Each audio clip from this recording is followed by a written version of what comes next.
Seolnal, Korean New Year, is a special time when family come together to celebrate the start of Lunar New Year. It is a day filled with the food, tradition, and lots of love. Let me show you what my mom cooked for Seolnal.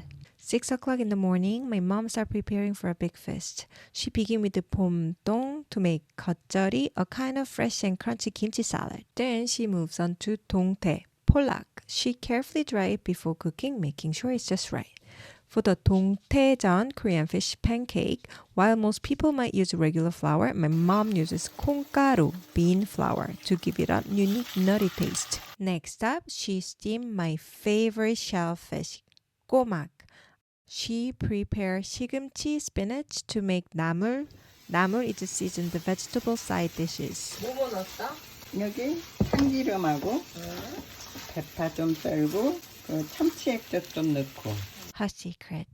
Her favorite dish is to prepare 호박전. She loves them for their color and texture. Following that, she make 표고버섯전, adding her own twist by using tuna instead of usual pork or beef. She fills 표고버섯 with a mixture of onion, green onions, and 부침가루 after making sure each one is perfectly coated with the flour before frying. Celebrating 설날 with the family is always special. 여러분, 새해 복 많이 받으세요.